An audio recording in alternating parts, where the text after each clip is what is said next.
From the analysis of the physical gross body, we have learned that the real I and true I is separate from all of its qualities.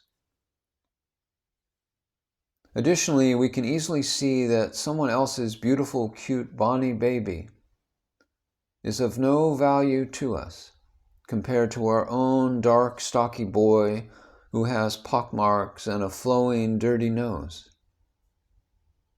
We do not suffer if someone else's sweet child dies as much as we suffer if our worn-out old shoe gets lost. The reason for this is that we do not have the same sense of possession or ownership, called mine, for the other person. Once one understands that some particular thing is not mine and that it belongs to someone else, he becomes indifferent about that thing. He even gradually starts disliking that thing which belongs to someone else or another, and then it is easily renounced. Understand clearly that the body is not mine. It belongs to the 5 elements, and that the body is someone else's property. When you understand this, whatever kind of properties the body may possess, how does it affect you? So let us leave the physical body and let us proceed ahead.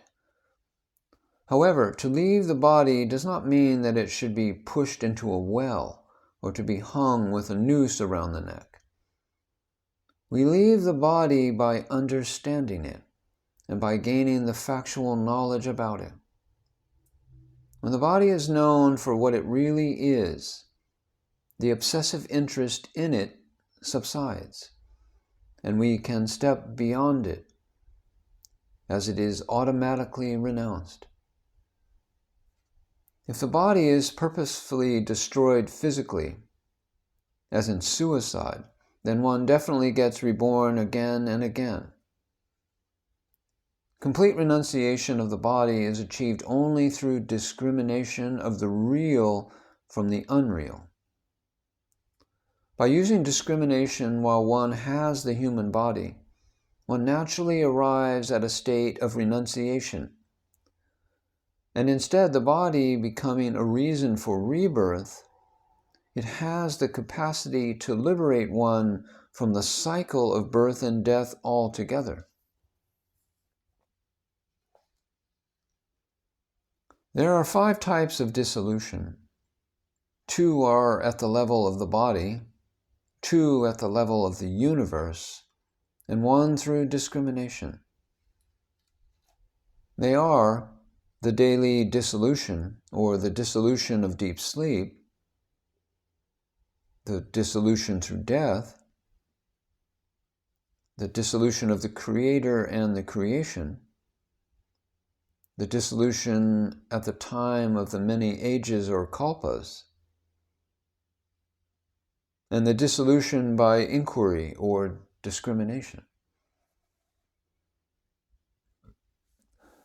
Out of these 5 types of dissolution, everyone is familiar with the 2 types of dissolution associated with the body, the daily dissolution, which are deep sleep and the dissolution of death.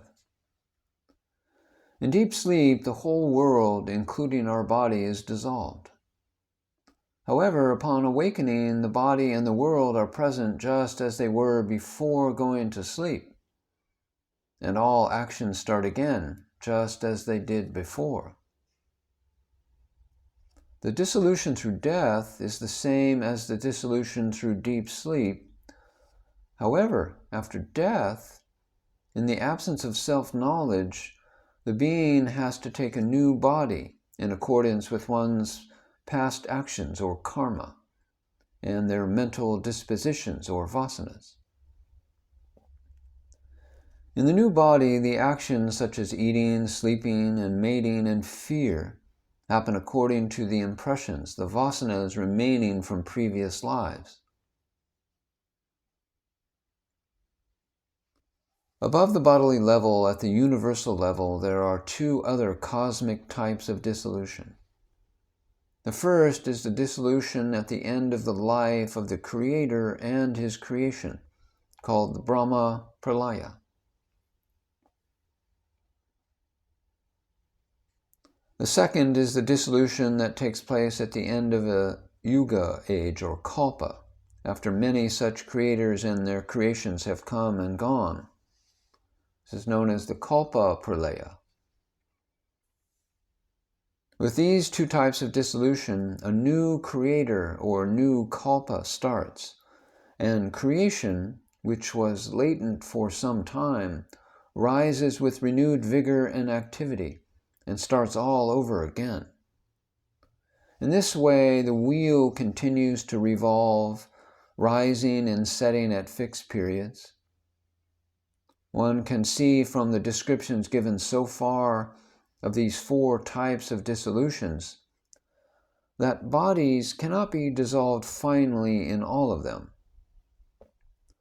However, the result of the dissolution by discrimination or inquiry is very powerful and unique. In this type of dissolution, the body not only is dissolved while living, but also after death. And when it gets finally dissolved, it will not rise again. Suppose there is a toy snake lying around that is made of rubber. It is only until such time that one understands that it is only made of rubber that the fear of the snake will completely disappear. Otherwise, by closing one's eyes or putting the snake away in a basket, the fear subsides. However, in that case, as soon as the eyes open, or the basket is opened again, the fear returns. Suppose someone throws the rubber snake away, and some mischievous person again throws it in front of the fearful one. You will again be shaken. In order to escape the snake, the man goes into deep sleep. However, he will see the snake again as soon as he wakes up. Suppose he gets intoxicated with drink, or is made unconscious by chloroform in order to make the snake go away. Again, as soon as the effect of the drink or anesthetic wears off, the snake is there once again. This shows that the eradication of the fear of the snake by any of the means described is only temporary and not lasting. How is it then that he can be freed from the fear of the snake? The only remedy to be rid of the fear of the snake is to know for certain that it is only made of rubber.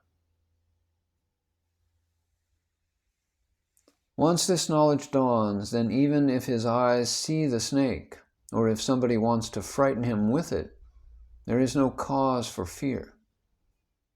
In the same way, when one knows correctly as to exactly what this body is, the pride for it and the sense of mine about it vanishes, and it is automatically renounced. This is what is called the dissolution by inquiry or discrimination. One who dies with this certainty of being is free from the cycle of birth and death. However, it must be taken for granted that one who dies unconsciously dies only in order to be reborn. By virtue of the dissolution by inquiry, the thing is seen as if it were immaterial, whether it is or is not there. With the other types of dissolution, even if the thing is hidden from sight, it is just as if it still exists. Samartha Ramdas therefore asserts that it is only through inquiry, vichara, that makes a human being complete and brings one to fulfillment in life. After thorough investigation, the I could not be found when the physical body was dissected with the procedures of dissolution through inquiry.